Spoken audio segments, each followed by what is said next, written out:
Et bienvenue à Christophe Martet, président de Vers Paris sans sida. Bienvenue. Bonjour Christina, merci pour cette invitation. Bonjour et merci à toi. D'ailleurs, on s'est vu dans l'émission il n'y a pas longtemps, mais j'ai décidé de te réinviter parce que ce jour-là, tu m'as dit, tu as parlé comme ça, en parlant, tu m'as parlé d'un livre que tu as publié en 93, Les combattants du sida. C'est la chose que j'ai faite en sortant du studio. Je l'ai commandé, je suis désolée, je l'ai commandé sur Internet. Je ne suis pas allée chercher dans les librairies de proximité comme il faudrait faire. Mais bon, j'ai eu ce livre, j'ai mis un peu de temps, je l'ai lu. Et aujourd'hui, je voudrais qu'on en parle à nos auditeurs parce que c'est un livre publié en 93 qui, à mon avis, a toute son actualité aujourd'hui. Il faut les mettre dans les contextes. Hein. Tu me permets, moi je vais commencer, Tout à mais fait. tu sens-toi libre de aussi intervenir si j'ai mal interprété des propos. Parce que je l'ai lu vraiment avec les yeux d'aujourd'hui. Et c'était, voilà, j'ai fait pas mal d'allers-retours dans ma tête. Alors déjà, je voudrais savoir, est-ce que tu te rappelles à l'époque, qu'est-ce qui t'avait motivé pour l'écriture de ce livre? Et est-ce que tu maintenant ressens cette même motivation? Tu es quand même une personne différente. Oui, alors je suis une personne différente et alors la motivation c'était donc moi je rentre de New York en 91, en avril 91 et je constate qu'en France on parle peu du sida et surtout on en parle toujours sur l'aspect médical, recherche. On voit très peu les malades parce que beaucoup témoignent, enfin quelques-uns témoignent mais à visage couvert, enfin caché anonymement. Et moi, ça me choque, ça me perturbe. Et donc, à partir de 92, j'ai ce projet de livre. Moi, j'avais jamais écrit, hein, donc j'ai ce projet de livre. Et puis, de me dire, je veux faire témoigner des personnes engagées, qu'elles soient séropositives. Alors, à l'époque, on disait plutôt séropositives que vivant avec le VIH, parce que malheureusement, voilà, on est en 91, il n'y a pas de traitement. Il y a des traitements qui ne sont pas efficaces. Et donc, on parle de personnes séropositives ou des personnes qui sont engagées par leur activité professionnelle dans la lutte contre le sida.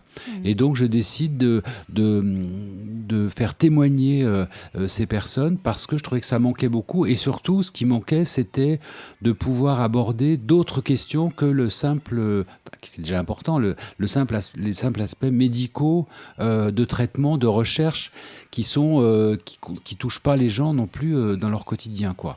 Donc je voulais aussi faire entendre cette parole qui était un peu étouffée,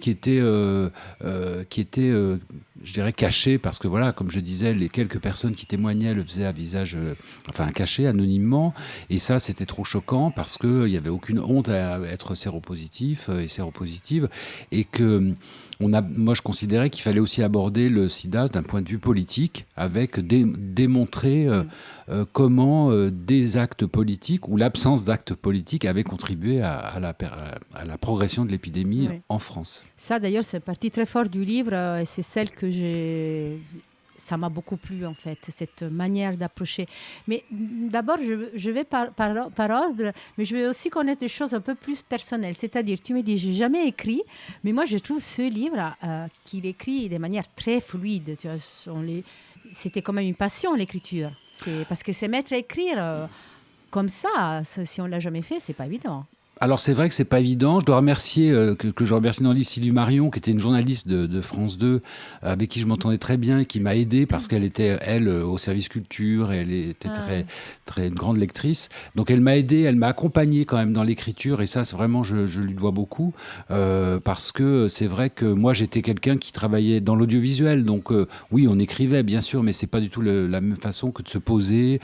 Pour moi, se poser comme ça pendant des semaines, des mois et écrire, c'était pas du tout quelque chose que j'avais pratiqué.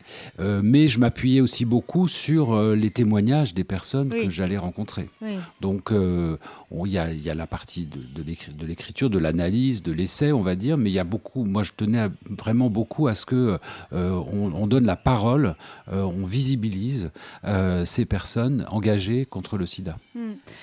Et en plus, c'est que c'était surprenant. Bah là, je ne sais pas pourquoi. J'ai préparé des autres questions, mais là, je me suis lancée sur des ressentis personnels. Désolée, mais ce qui m'a surpris beaucoup, qu'en plein 93, tu étais capable d'écrire, même avant 92, le temps d'écrire, tu avais déjà un optimisme incroyable. Parce que c'était pas les années de l'optimisme. Mais ton Oui. livre, ça se sent. Ça dégage. Enfin, ce que je voulais, moi, c'était montrer à la fois que on était dans une perspective quand même de mort à court terme. Et à Act Up, parce que j'étais engagé à Act Up, on voyait toutes les semaines, tous les mois, des gens mourir, des proches mourir, que moi-même, je considérais qu'effectivement, il ne me restait pas très longtemps à vivre, parce que c'était la réalité de cette épidémie à l'époque. Encore une fois, on est en 92-93, il n'y a pas de traitement efficace. Donc, mais, alors je ne sais pas si ça dégage l'optimisme, en tout cas, ça dégage la volonté de se dire, on peut faire quelque chose. Oui, c'est l'approche politique qui Voilà, change tout. on peut faire quelque chose, mais aussi, on voit que des gens font quelque chose. Des personnes, des militants, comme Didier Lestrade qui cite dans le livre, ou d'autres qui ont pris le sujet à bras-le-corps, comme Patrice Meyer. On en parle peu de VLS Vaincre le sida, qui est la première association que Patrice Meyer avait créée en 1983, même peut-être, oui, fin 82, début 83, donc vraiment très très précocement. Et d'ailleurs, Patrice Meyer, que j'ai croisé à quelques reprises récemment, donc j'étais content de le revoir.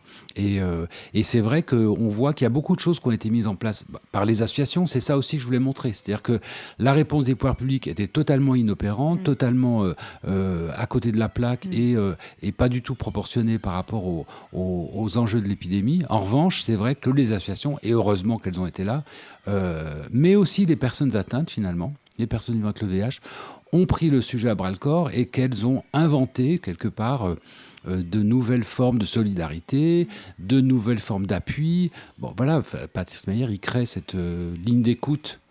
C'était assez novateur à l'époque d'avoir une ligne d'écoute comme ça ouverte qui devenait après SIDA Info Service. Mais on est quand même dans des innovations sociales qui sont très importantes et que je voulais documenter justement. Oui. Du coup, tous les langues de cette interview, on va développer toutes les choses que tu as dit, les témoignages, la naissance des associations, Aide, Act Up, etc. Mais on s'élève tout de suite les petits cailloux dans la chaussure. Est-ce qu'il y a des choses qui sont écrites que tu réécrirais pas du tout et que tu peut-être regrettes ou tu ne pouvais pas savoir? Je veux dire, tu l'as écrit en 93. Je sais pas si... Non, enfin, bon, alors je ne l'ai pas relu de fond en comble pour cette interview, mais voilà, j'essaie de voir... Alors, peut-être l'aspect peut-être un petit peu... je dirais pas larmoyant, mais un petit peu comme ça... oui. Alors, c'est vrai que l'aspect personnel des choses, moi, c'était pas mon propos au début. Je voulais pas forcément parler de moi, même si, voilà, j'étais séropos, etc. Bon. Mais justement, c'est des personnes comme Sylvie, Marion, qui m'ont dit, mais si, Christophe, ton témoignage aussi compte. En tant que, justement, personne vivant avec le VIH, en tant que personne concernée. Alors, bien sûr... Tu as cette approche journalistique. Donc moi, le livre, il était dans une approche journalistique d'interviewer des gens, de leur donner la parole, de faire en sorte que leurs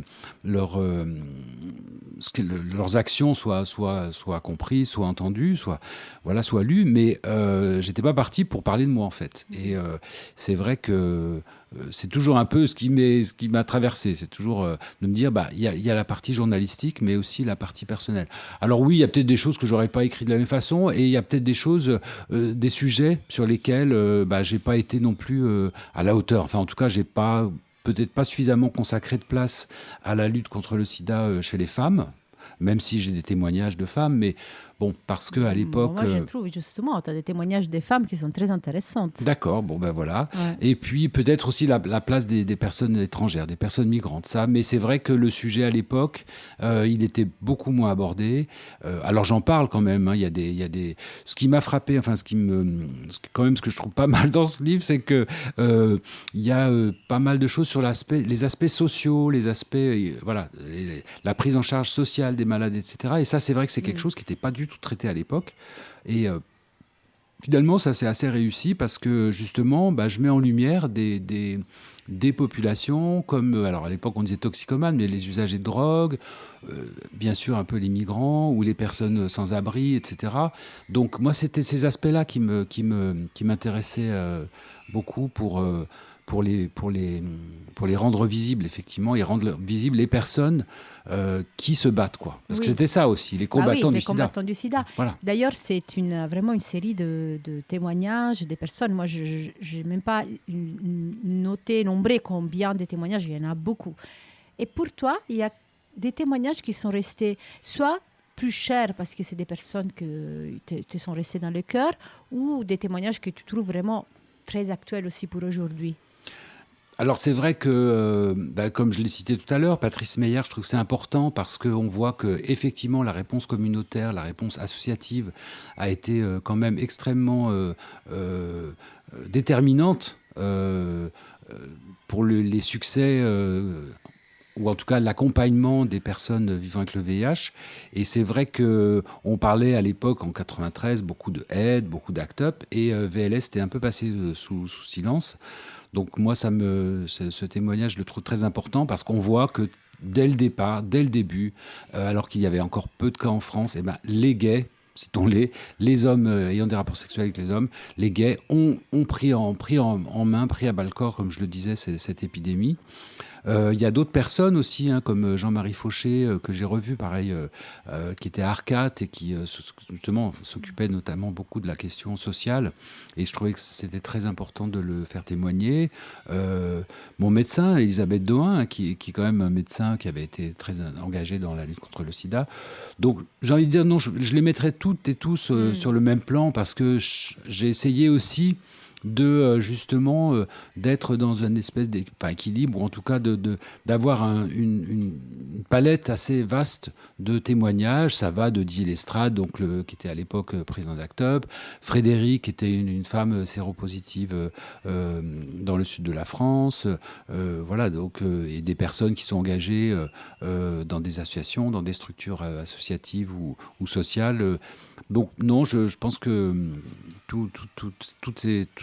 trouve que c'est assez bien balancé finalement. Et c'est important d'avoir cette diversité aussi. Parce que, comme je dis, il faut se remettre dans le contexte où en 92-93, c'est toujours un peu les mêmes qui parlent du sida. C'est Montagnier, c'est de temps en temps Lynn Renault, quand il y a des opérations de levée de fonds, c'est Willy Rosenbaum ou d'autres médecins. Oui, c'était vraiment quand même les aspects... parce qu'il y avait aussi cette parole officielle d'expertise. Les experts, ce sont les médecins. Les experts, ce sont les chercheurs. Alors que non, justement, ce qu'on voulait nous montrer aussi en tant que personnes concernées, c'était qu'il y avait cette expertise associative, cette expertise sociale, professionnelle, de gens qui se sont engagés dans le sida, mais qui étaient déjà engagés par ailleurs. Je pense à Jeanne Maffre, effectivement, sur la question de l'hébergement ou de l'accompagnement social. Bon ben voilà, elle dit bien sûr que oui, l'épidémie de sida c'est quelque chose de nouveau et d'extrêmement grave, mais que c'est aussi, ça touche aussi des personnes qu'on avait peut-être justement mis de côté, invisibilisées ou dont on ne voyait plus les problèmes parce qu'on ne voulait pas les voir. Oui, quoi. tout à fait. Et ça, pardon, c'était justement, ça revient, ça fait le lien avec aujourd'hui, hein, Oui. où on est justement dans une épidémie qui touche aussi des personnes précaires ou des personnes racisées ou voilà, des migrants HSH, des hommes ayant des relations sexuelles avec des hommes migrants qui sont aussi dans des conditions de vie difficiles. Voilà. Donc on est quand même toujours dans cette perspective-là. Oui, du coup, c'est dans les années 90, on pouvait dire homo tox, et là, on a juste remplacé les mots, on dit migrants, mais Voilà. on est dans le même contexte. Mais bien sûr, avec toujours cette idée que le sida, bien sûr, est aussi une maladie de la pauvreté, de la précarité et des injustices, en fait, hein, et des inégalités. Absolument. Et il y a aussi une autre chose qui est très frappant, comme on peut faire des liens avec aujourd'hui, c'est la situation économique, politique que tu décris. Moi, ça m'a rappelé énormément aujourd'hui, donc la baisse des financements. Il y a une constante, il y a eu un changement, il y a eu une période d'or et maintenant on est replongé dans les années d'avant. Oui, alors différemment quand même parce que il y a des acquis. Hein, qu'il faut bien sûr préserver, mais je pense que la réponse associative reste forte. L'engagement communautaire moi, je trouve quand même sur une maladie, sur ce sujet reste fort. On a quand même un tissu associatif et militant, en particulier en Île-de-France. Mais bon, l'Île-de-France, c'est 40% de l'épidémie, donc c'est normal. Mais on a quand même encore cet engagement de personnes qui sont engagées parfois depuis 30, 40 ans, bon, qui vont bien sûr à un moment ou à un autre passer la main, mais qui vont devoir aussi peut-être par là partir à la retraite ou faire autre chose. Mais quand même, je trouve qu'il y a une communauté des personnes engagées qui reste solide.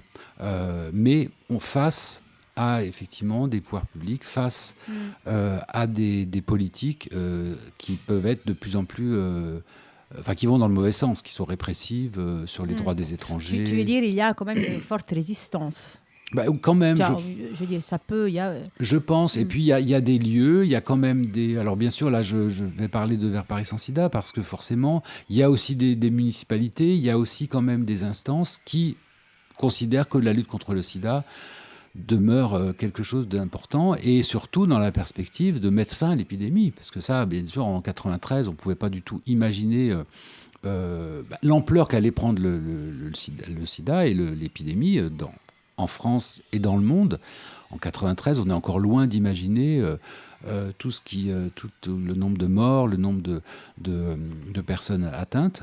Mais par contre, c'est vrai qu'aujourd'hui, on est dans cette perspective on sait qu'avec les outils qu'on a et qu'on n'avait pas du tout en 93 pour le coup, notamment en termes de prévention, d'accès au traitement, etc., on sait qu'on peut mettre fin à l'épidémie très prochainement, parce que 2030, c'est vraiment demain. Oui, avec un vrai engagement politique. D'ailleurs, dans les livres, moi, j'ai l'impression presque de te voir avec un doigt qui pointe vers les pouvoirs politiques. Et tu leur dis, tu fais des accusations directes, de manière vraiment très franche, que c'est rare de retrouver ça maintenant, un engagement aussi fort et dire c'est toi qui dois agir. Ça, j'ai adoré.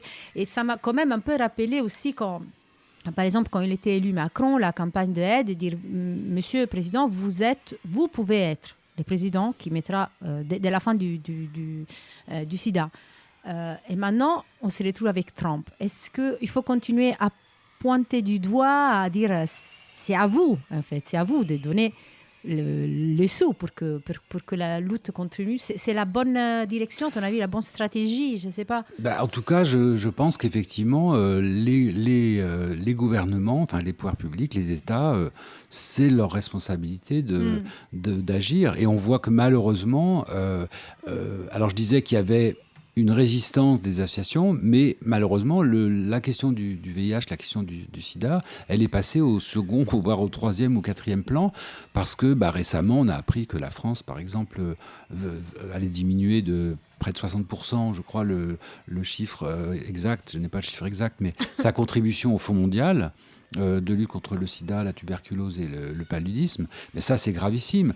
De la même façon, c'est vrai qu'on cite beaucoup Trump et les actions qu'il a menées à raison en 2025. Dès son arrivée, il a baissé les budgets consacrés à la lutte contre le sida, mais aussi à l'aide au développement en général. Mais on voit que c'est un mouvement qui est mondial des pays riches, qui se renferment, qui font moins... Moi, c'est vrai qu'il y a un mot qu'on entend de moins en moins, c'est solidarité. Et je pense qu'effectivement, dans ce livre, je montrais à quel point on pouvait, avec des actions de solidarité, mais vraiment actives, de solidarité concrète, c'est pas la solidarité comme un mot, c'est vraiment concrètement quelles actions on met en place, quelles structures on met en place pour faire vivre cette solidarité et faire vivre ce qui, quand même, fait... Pourquoi on est là? On est là pour se rendre utile, on est là pour servir à quelque chose. Enfin, moi, c'est comme ça que je vois les choses. Donc, c'était ça que je voulais montrer dans le livre. Et aujourd'hui, c'est vrai que c'est des choses dont on parle beaucoup moins, qu'on valorise beaucoup moins, ces actions de solidarité, alors qu'elles existent. Mais c'est vrai qu'il n'en reste pas moins que les États ont vraiment une responsabilité majeure, parce que c'est une question de moyens. Oui. Une question de volonté politique, voilà. Et aujourd'hui, on voit bien que malheureusement, ils ne sont pas au rendez-vous, quoi. Oui. Il y a un concept que tu répètes dans le livre, et une phrase en particulier que je vais lire, que ça m'a beaucoup plu parce que moi je partage complètement de la première à la fin. Tu écris le sida est un puissant révélateur du dysfonctionnement de notre société, de la machine administrative, des rouages de notre système de santé publique. Pendant des années, l'État était incapable de reconnaître, d'apprécier et de lutter contre cette maladie qui ne s'attache pas seulement au corps humain, mais au corps social. C'est encore valable? Oui, parce qu'on est encore on est dans une société où effectivement euh, tous les aspects sociaux, comme je disais, de solidarité et les dispositifs de santé publique ou ce qu'on a appelé à un moment les filets sociaux, j'aime pas trop le mot, mais tout ce qu'on a appelé justement ces structures qui viennent en aide aux personnes ou qui accompagnent les personnes pour leurs droits, pour le respect de leurs droits, pour l'accès à leurs droits et à une vie digne, c'est vrai que c'est de plus en plus fragilisé. Au sens large, les services publics, on voit bien que de plus en plus, ils sont fragilisés, mais aussi les structures qui accompagnent les personnes dans leur quotidien. Donc oui, ça reste d'actualité. Avec quand même cette spécificité comme je disais, de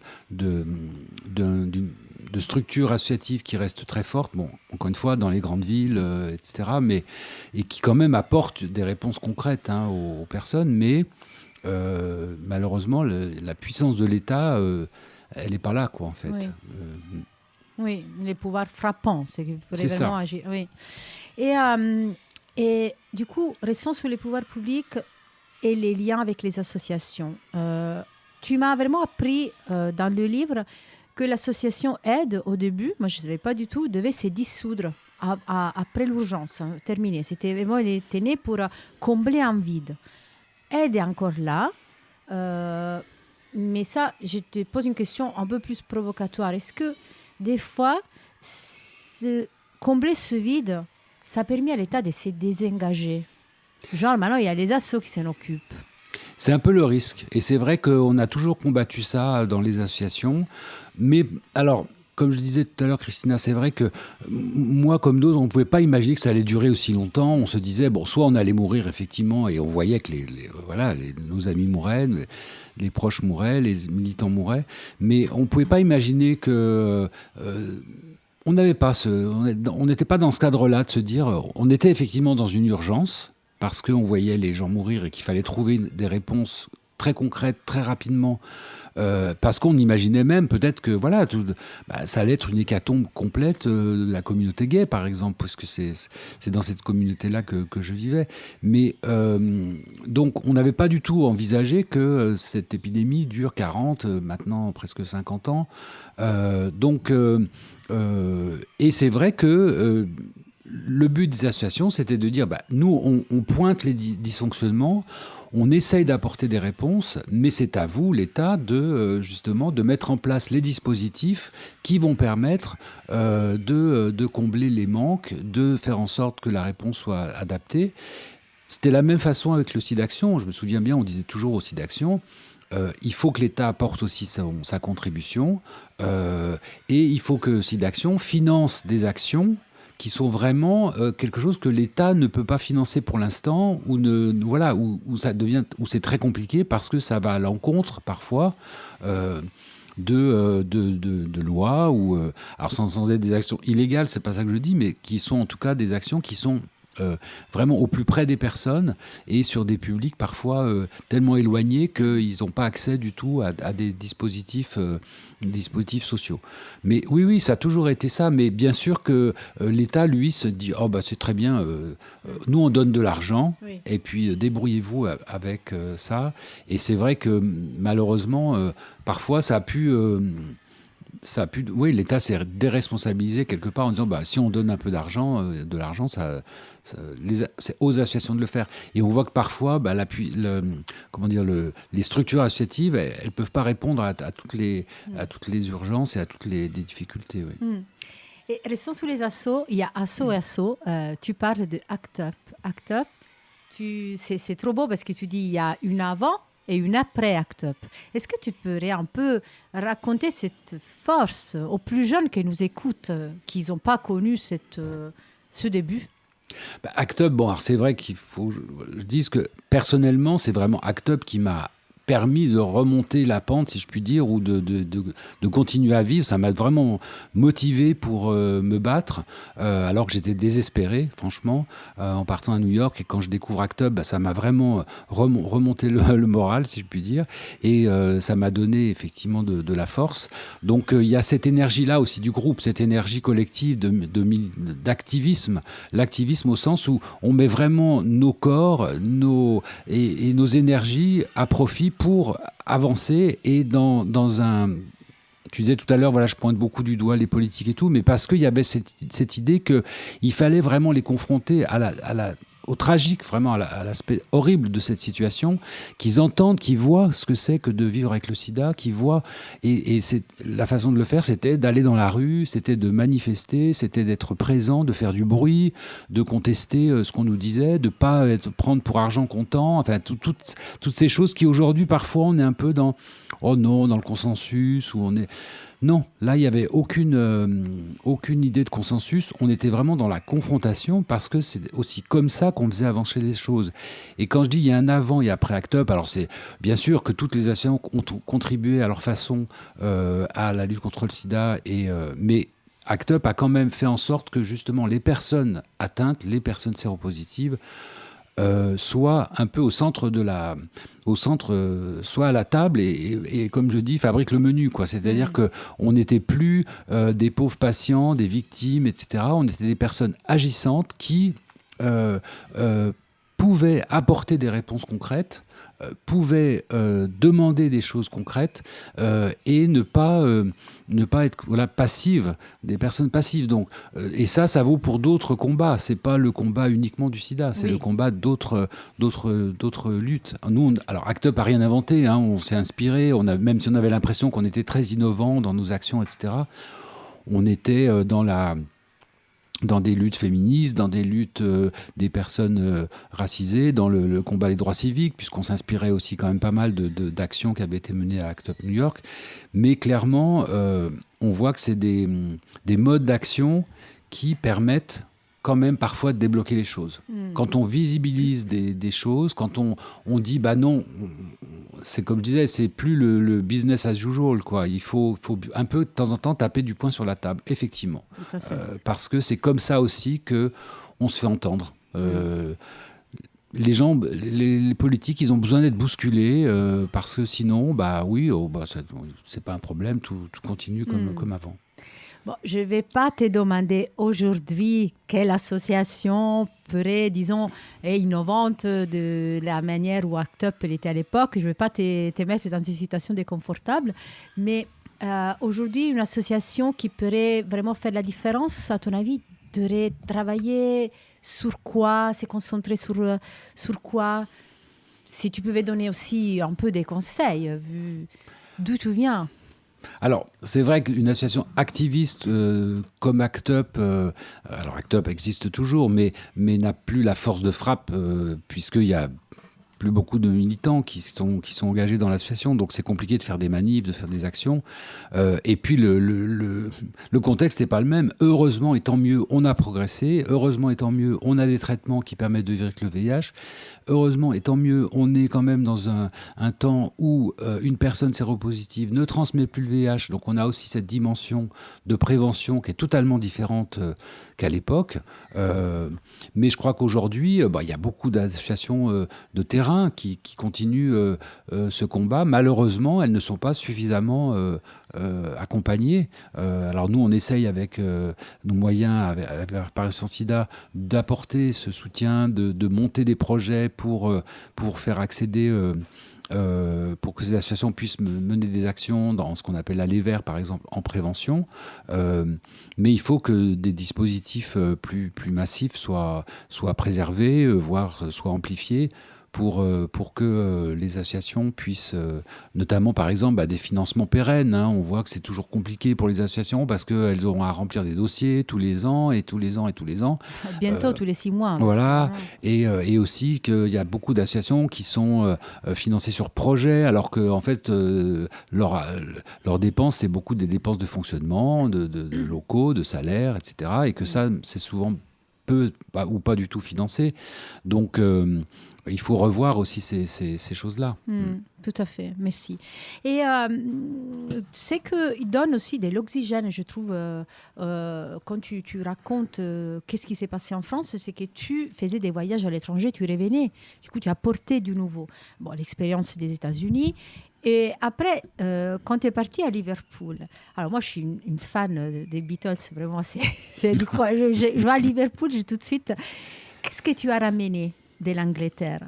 Parce que tu écris sous les livres, tu dis si le sida a pu se développer si vite dans notre pays, tu fais vraiment une accusation forte à la France qui compte en 1992 5 fois plus de cas que le Royaume-Uni. C'est que trop longtemps, la société a considéré cette épidémie comme touchant les marginaux, que l'on a traité avec mépris et indifférence. Je trouve que c'est une accusation très forte et très vraie. Qu'est-ce qu'il y avait de différent en Angleterre? Alors, ce qu'il y avait de différent, c'est qu'il y avait vraiment une approche de santé publique assez pragmatique, beaucoup moins basée sur la psychologie, la morale, etc. Alors, bien sûr qu'il y a aussi, il y avait aussi dans les années 80 une forme d'homophobie d'État en Grande-Bretagne, par exemple, mais sur la question de la toxicomanie, comme vous disiez, ou l'usage de drogue, les usagers de drogue, ils ont eu une approche, la Grande-Bretagne a une approche beaucoup plus pragmatique, et c'est tout bête, mais je vais le dire, c'est qu'en fait, ils se sont dit, la plupart des usagers de drogue par voie intraveineuse sont aussi hétérosexuels, et c'est aussi comme ça que c'est peut-être une porte d'entrée vers la propagation, vers l'expansion de l'épidémie dans la population hétérosexuelle. Donc, eux, ils étaient très intéressés à contenir cette épidémie, mais parce qu'ils avaient aussi une approche de réduction des risques. C'est vraiment, quand on parlait de ça en France à l'époque, de dire on va réduire les risques, qu'est-ce que ça veut dire en matière d'usage de drogue? Non, c'est tout ou rien en fait. En France, c'était oui, non, c'est allumé, c'est éteint. Donc c'était vraiment... il faut que les gens arrêtent de se droguer, il faut que les gens arrêtent de consommer. Et même, je me souviens tu parles de Liverpool, c'était dans le cadre d'un reportage, donc d'un documentaire que j'avais fait pour Envoyé spécial, justement, où je montrais à quel point, à Liverpool, en comparaison à Marseille, les pouvoirs publics, y compris même la police, avaient été formés pour mieux accompagner les usagers de drogue. Alors, pas dans leur consommation vraiment, mais pour faire en sorte que justement, il y ait cette politique de réduction des risques. Pour l'instant, ils se droguent, eh bien, il faut leur donner les moyens de ne pas non plus de devenir séropositifs, par exemple. Donc, alors c'était lié aussi à l'hépatite B, c'était lié à d'autres infections. Mais donc, ils ont cette approche très pragmatique, aussi dans le cadre d'une approche sécuritaire, entre guillemets, parce que c'était mieux que les usagers de drogue aillent récupérer les produits ou puissent bénéficier de programmes d'échange de seringues, de programmes... voilà, parce que de fait, ça réduisait la criminalité, enfin, ou les problèmes de sécurité liés à ça, alors qu'en France, on était dans une espèce de déni, d'incompréhension, et surtout, on avait trop, sans doute, donné la parole à des psychologues, des psychiatres, etc., sur la question des drogues, et qu'en fait, non, il fallait donner la parole à des médecins, parce que c'est un problème de santé avant tout. Et donc, des médecins, à des chercheurs, à des personnes qui accompagnent les usagers de drogue. Et même, d'ailleurs, je me souviens qu'effectivement, le sujet d'Envoyé spécial que j'avais traité, souvent, on est invité en plateau après pour commenter un peu le sujet, pourquoi on a fait ce sujet, comment et tout. Et là, ils avaient invité un opposant. Vraiment à la réduction des risques. Et en France, on a mis encore beaucoup de temps avant d'accepter qu'on puisse offrir aux usagers de drogue la méthadone, par exemple, des produits de substitution, qu'on puisse mettre en place des programmes d'échange de seringues. On voit bien, même encore aujourd'hui, Même aujourd'hui, on a encore des problèmes. toute la controverse avec les salles de consommation à moindre risque, où on voit bien les controverses que ça provoque, ou voire même les difficultés, par exemple, du CARUD, qu'a eu Aide dans le CARUD dans le 2e arrondissement, qu'ils ont dû fermer parce que des oppositions, y compris de l'opposition municipale de l'époque, mais aussi des riverains ou des pseudo-riverains ou des collectifs de riverains, etc. Donc, il y a encore cette approche qui est quand même... et donc, voilà, la Grande-Bretagne était beaucoup plus pragmatique là-dessus, ouais. Oui, c'est incroyable comme la morale peut faire des dégâts incroyables. Mais oui. C'est pas que la religion, c'est vraiment... Même si dans un État laïque, il y a une moralité étouffante. Et restons sur le pragmatisme. Dans le livre, tu décris le début de la construction des liens avec l'hôpital. Comment c'est venu? Parce que c'est très important encore aujourd'hui, on construit encore les liens avec les hôpitaux. Comment c'est né? Comment ça s'est fait au début? Alors c'est vrai que c'est beaucoup quelque chose que Aide a porté, d'avoir cette... c'est ce que disait Daniel Defer, c'est le sida est un peu un réformateur social, et donc l'idée c'était de transformer les rapports, je dirais de pouvoir non, mais en tout cas les rapports entre les personnes qui entrent à l'hôpital et le personnel soignant et les professionnels de santé, parce que vraiment, moi je l'ai vécu, beaucoup l'ont vécu, on l'a constaté, quand on arrivait dans un hôpital, on était infantilisé. Il y avait les sachants, et puis il y avait vous étiez là, passif, vous attendiez qu'on vienne vous chercher pour un examen, on ne vous informait pas du tout de ce qui allait se passer, de vos droits. Donc il a fallu vraiment inventer ce qu'on appelle effectivement la démocratie sanitaire, c'est-à-dire faire en sorte d'accueillir et de prendre en compte la parole des premières concernées, c'est-à-dire les malades, quoi. Enfin, les gens qui viennent à l'hôpital ou aussi pour des soins ou pour des actes de prévention. On avait besoin qu'on remette, sinon à égalité, en tout cas à parts égales, les droits des personnes qui rentrent dans un hôpital. Ça, il fallait l'acter, il fallait le construire dans le respect effectivement des personnes et comme je dis, de leurs droits, quoi. Là, c'est intéressant parce qu'on voit quelque chose que après ça continue à se construire. On voit aujourd'hui il y a des relations très serrées avec certains hôpitaux, certains médecins. C'est super intéressant. Oui, et puis on voit, alors aujourd'hui, c'est vrai qu'il y a des difficultés. Par exemple, on avait traité de cette question du racisme en santé dans le cadre de Battante, l'événement qu'on avait fait à Paris Sans Sida en novembre dernier, où Miguel Chema, donc, qui est un chercheur, et qui montrait à quel point, pour les personnes migrantes en particulier, les personnes ne parlant pas français, etc., ou les personnes noires, ressenties, voilà, eh bien, il y avait ce racisme encore prégnant dans les actes, dans les gestes, dans l'attitude des soignants, et que ça peut impacter effectivement la relation entre les malades et les soignants, mais aussi que ça a des effets délétères, bien sûr, par rapport à la prise de traitement ou par rapport au droit général des personnes, quoi. Tout à fait. On va vers la fin de cet entretien avec toi. Du coup, je commence avec les questions un peu plus, des couleurs générales. Un mot que tu utilises, c'est entre guillemets, c'est bizarre de l'entendre, que tu l'écris. Tu écris l'épuisement. Vers la fin, tu parles de l'épuisement et j'ai lu un peu les passages.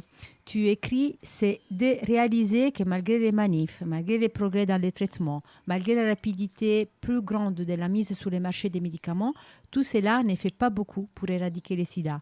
Les messages de la dernière conférence sur le sida étaient clairs. Il n'y aura pas de traitement efficace de cette maladie avant des années. Peut-être pas avant 20 ans. Bon, là, on est à 30 et plus. Mais en fait, parce que quand j'ai lu ça, ça m'a rappelé, je ne sais pas si tu as eu connaissance des travaux qu'un chercheur qui s'appelle Léo Manac a fait sur le découragement. Lui, il a parlé de découragement aujourd'hui, décliné de manière que le découragement, c'est le point de départ de la lutte. Du coup, c'est pas un mot négatif, c'est pas se décourager. Et est-ce que si chez toi, l'épuisement, c'est pas vraiment quelque chose de... C'est pas un épuisement, genre je suis épuisée, ça suffit, au revoir, je vais me coucher. Non, c'est... Non, parce que c'est vrai que quand je parlais d'épuisement ou de désespoir, c'était politique aussi. On avait d'ailleurs Act Up organisé en 92, puis en 93 ou 84, oui, 93, on avait organisé la journée du désespoir. Mais justement, pour montrer à quel point, effectivement, malgré tout ce qu'on faisait, ce qu'on voyait quand même, c'est que les gens continuent à mourir et que l'épidémie continue à progresser, qu'on n'était pas capable de ralentir, voire de stopper les infections. C'est ce qu'on espérait avec la capote, avec les mesures, mais ça n'arrivait pas. Et donc, il y avait cet aspect désespéré, mais justement pour rebondir tout de suite. Si je peux donner une image, pour moi, c'est le dying. Le dying, donc quand on se couche sur la chaussée pour finalement avoir ce moment, ce temps d'arrêt où, dans une grande manif comme la Marche des Fiertés, on arrête on arrête le cours des choses, on s'allonge sur la chaussée, il y a ce temps de silence, et puis tout d'un coup, la corne de brume ou le sifflet, tout le monde se relève, tout le monde crie, tout le monde... Et c'est ce moment-là que moi je trouve très très fort. C'est-à-dire que oui, quand on est allongé, on pense à toutes les personnes qui sont mortes, on pense à toutes les difficultés, et puis on se relève en fait. Et c'est vrai que moi ça a quand même toujours été cette dynamique-là dans Act Up qui m'a plu. C'est que, oui, on était désespérés, on avait des raisons de l'être, oui, on pleurait beaucoup, oui, on accompagnait des gens, des morts au Père-Lachaise, etc. Mais on trouvait toujours le moyen, collectivement, de se relever. Alors, c'était pas toujours évident. Parfois, effectivement, je comprends que des gens aient voulu lâcher prise, lâcher l'affaire, aient voulu faire autre chose. C'était dur aussi, c'était des combats qui sont très durs. Mais oui, il y avait quand même toujours cet aspect de continuer à se battre parce que, de toute façon, on n'avait pas le choix. Hein. C'était ça où si on s'arrête, on tombe, quoi, en fait. Et aujourd'hui, les choses, justement, sont différentes. Il n'y a pas, heureusement, il n'y a pas assez morts, il y a des traitements efficaces, etc. Il y a toujours des morts du sida. Enfin, il y a quand même toujours, on l'a vu, hein, des amis sont proches, ou des militants sont partis récemment, Fred ou Alain, voilà, qui est des gens qui n'étaient pas très âgés, finalement, mais que la maladie a quand même emporté. Mais pour les jeunes qui n'ont pas connu ça, du coup, on ne peut pas... Parce que dans le livre, par exemple, tu écris, est-ce qu'il faudra arriver au niveau qu'on connaît, tout le monde connaît au moins une personne séropositive morte du sida, il faudra arriver là pour qu'ils se réveillent et se transforment eux aussi en combattants. Cette phrase de la fin. On n'est pas là parce qu'on ne peut pas dire que toute la population peut être touchée directement par ça. Du coup, comment on peut transmettre aux personnes plus jeunes cette nécessité de s'engager? Parce que je crois qu'aujourd'hui, justement, la différence, c'est qu'on peut s'engager dans un combat où on obtient des résultats. On obtient des résultats et c'est très concret, c'est très proche.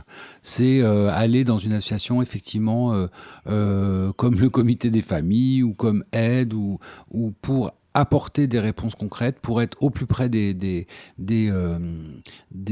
personnes concernées. C'est des actions de terrain concrètes qu'on peut faire, et surtout dans l'idée qu'aujourd'hui, on a les moyens justement de mettre fin à cette épidémie. Et ça, ce serait formidable qu'effectivement on vive ça dans notre vie, quoi, de pouvoir se dire, on a contribué à mettre fin à une épidémie qui a quand même frappé le monde extrêmement durement, qui a transformé quand même un certain nombre de choses. Et voilà, donc je pense qu'il y a, comme je disais tout à l'heure, cet aspect de solidarité, c'est ça qu'on peut apporter aux autres, c'est-à-dire de se dire, je vais faire quelque chose d'utile. Et dans la lutte contre le VIH, il y a encore beaucoup de choses à faire, hein, y compris en termes sociaux, en termes d'accès et puis de faire connaître aussi, je pense que les personnes séropositives elles-mêmes, les personnes vivant avec le VIH, elles ont vraiment leur mot à dire et leur rôle à jouer. Alors bien sûr, c'est pas toujours évident de parler, mais quand on le fait, on voit quand même ce que ça peut transformer pour soi-même et pour les autres. Tout à fait. J'étais récemment effectivement, les 35 ans de Solancy. Des femmes ont accepté de participer à un projet photographique où elles se montraient pas trop, et puis petit à petit, le projet a évolué. Et ce jour-là, 4 femmes sont montées sur scène. C'était la première fois qu'elles témoignaient en tant que personnes vivant avec le VIH de leur vécu, de leur vie. Et moi, ça m'a énormément touché. Je dis, mais c'est révolutionnaire ce qu'on vit, c'est historique, parce qu'effectivement, on voit à quel point ce travail... Alors c'est là aussi où l'art peut nous aider, et le travail artistique peut nous aider.